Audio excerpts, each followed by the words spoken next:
আসলে আমাদের উৎসব তো কয়েকটি, তার মধ্যে ঈদ উল ফিতর, ঈদ উল আজহা, পুজো আর বিশেষ করে বিয়ে। বিয়ে হচ্ছে বাংলাদেশের সার্বজনীন উৎসব, যেটা বিশেষ করে বসন্ত এবং শীত দুই ঋতুকে কেন্দ্র করে হয়ে থাকে বেশি। এবং বিয়েতে অনেকগুলো গান হিট হয়েছে, অনেকগুলো গান কালজয়ী হয়েছে। যেহেতু বিয়ে বাড়িতে উৎসবের আমেজ থাকে, সেই আমেজকে কেন্দ্র করেই আমরা কিন্তু উৎসব মুখর হই।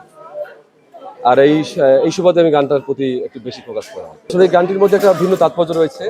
গানটির বিশেষ তাৎপর্য হচ্ছে গানটির মধ্যে রয়েছে 5 জন মেয়ে সিঙ্গার, যারা সম্মিলিতভাবে কণ্ঠ দিয়েছেন এবং সিমিলারিটি আছে 5টা কণ্ঠের মধ্যে, প্রায় সেম আবহে তৈরি। সাধারণত গানগুলো হয় হয় ডুয়েট অথবা সলো, সিঙ্গেল। সেই জায়গা থেকে গানটিতে যখন পারফর্ম করা হয়, 5টা মেয়ে সিঙ্গারকে যখন সঙ্গীত করা হয়, লেখার মধ্যে একটা আলাদা তাৎপর্য ছিল, প্রত্যেকের জন্য আলাদা কথা ছিল। এবং সেই সাথে সখীকে কেন্দ্র করে সুখ দুঃখ এবং সখীকে বিদায় দেওয়ার যে একটা উপলক্ষ, সেখানে আনন্দও আছে। এইটার আবহ যে তৈরি হয়েছে তার ভিতরে একটা আলাদা কিছু ভিন্নতা রয়েছে। আমার মনে আসছে বাংলাদেশের একটি স্বনামধন্য চ্যানেল আইকে মিউজিক স্টেশন, যেটির যাত্রা খুব বেশি দূরের নয়। মাত্র 1 বছরের মধ্যে চ্যানেলটি বাংলাদেশের আনাচে কানাচে ছড়িয়ে গেছে এবং খুব অল্প সংখ্যক গানের মধ্যে দিয়ে চ্যানেলটি সবার মধ্যে পরিচিতি লাভ করেছে।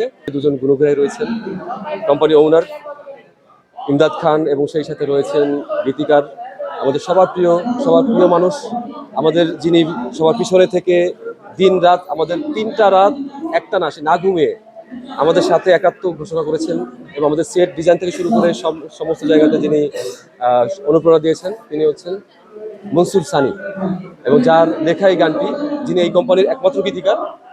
এবং তিনি এমন কিছু গান লিখেছেন এর আগেও, যেগুলো বাংলাদেশে অনেকটাই জনপ্রিয় হয়েছে, এবং আমরাই আশাবাদী এই গানটি সেই অনেকগুলো গানকে ছাড়িয়ে যাবে। আমরা যারা বাঙালি, আমরা উৎসব প্রবণ জাতি।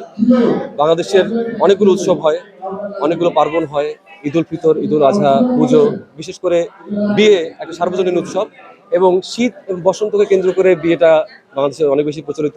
এসব অনেক বেশি বিয়ের ধুম পড়ে যায়, এবং এখানে অনেকগুলো জনপ্রিয় গান সারা জীবন বাজতে থাকে। যে গানগুলো জনপ্রিয় হয়, এখানে অনেকগুলো জনপ্রিয় গান সারা জীবন বাজতে থাকে। আমার ধারণা, আমাদের যে গানটি আজকে করেছি ওগো সখী, এই গানটিও বাংলাদেশের আপামর জনসাধারণ পছন্দ করবে এবং বিয়ে বাড়ির অনুষ্ঠানে এটা নিয়মিত বাজতে থাকবে। শুরু থেকে আমি আছি তাদের সাথে, আর তাদের সবগুলো গানই হচ্ছে আমার এডিটিং করা। তো এখানে ইমদাদ খান ভাই, মনসুর সানি ভাই, তাদের ব্যাপারে আসলে কি বলবো, তাদের পৃষ্ঠপোষকতায় আজ কোম্পানিটা এত দূর এসেছে যে আমরা এখন অলরেডি বিয়ের ফ্লেভারের 2টো গান আজকে শুটিং চলছে। তো এই শুটিংয়ে আমি আসলাম এবং দেখলাম যে বেশ জমকালোভাবে গানগুলো আমাদের তৈরি হচ্ছে, আর এগুলো এডিট কালার তো অবশ্যই আমি করছি।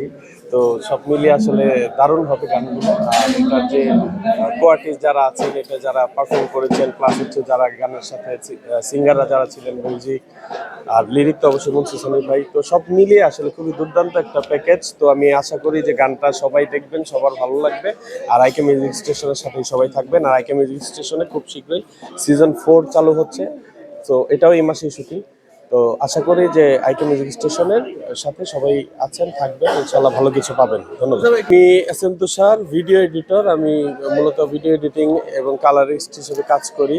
আর হচ্ছে আমি আইকে মিউজিক স্টেশনের শুরু থেকে আছি, প্লাস এই ইন্ডাস্ট্রিতে দীর্ঘ অনেক দিনের পথ চলা আর কি। বাংলাদেশের গানের ম্যাক্সিমাম এডিটিংয়ে আসলে আমার করা হয় আপনাদের দোয়ায়। তো সবাই আমার জন্য দোয়া করবেন।